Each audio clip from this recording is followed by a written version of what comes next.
Police have made an arrest and are on the hunt for more suspects following a brazen weekend shooting right here in Rexdale. A total of 4 were injured, 3 of them young kids. They were just at a birthday party wanting to have fun when police say shooters arrived and fired into the crowd. Now a neighborhood left on edge, wanting answers and action.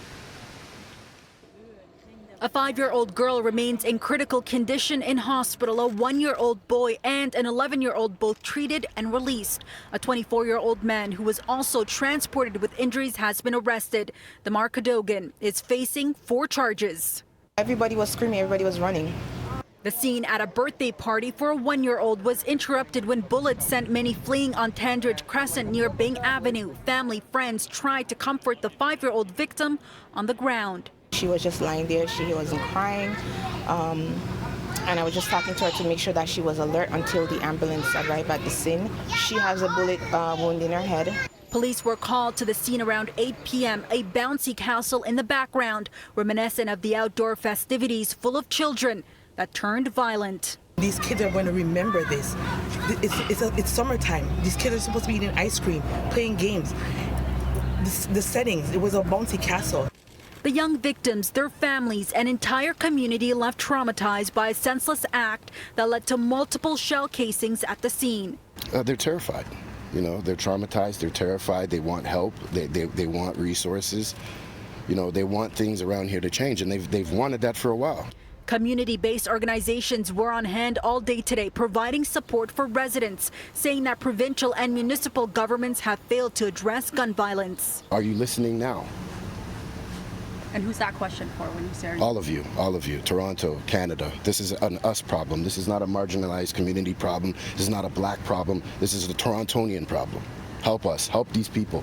While statements have been made condemning the violence, questions once again raised as another community experiences another brazen attack. They have to step up to the plate. It's not the same old thing all the time. They have to stop dragging their feet.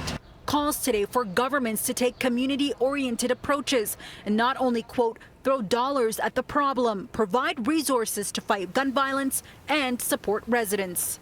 Well, we are the one that's in the trenches, not Michael Ford, not the mayor. They don't know what it's like for a bullet going through their windows. They don't know what it's like to be ducking bullets.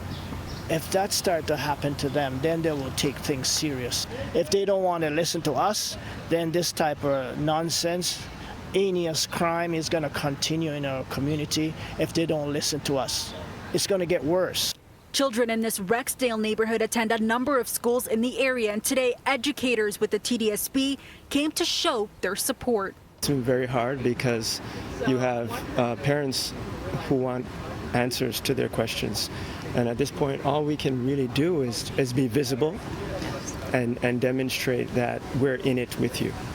The TDSB says social workers and administrators will be made available to students tomorrow, providing supports now and into the future. There's multiple levels of impact. There's absolutely fear of, am I going to be hurt? We've heard from families that the children are afraid to come outside, and that's, something very heavy. Among the 4 charges that Cadogan is facing includes discharge of a firearm with intent and possessing a firearm while prohibited. As mentioned, police still on the hunt for more suspects, so they say they have the resources and will be solving this crime. One final note for you residents and some family of the victims here are asking for privacy. They say they need time to heal.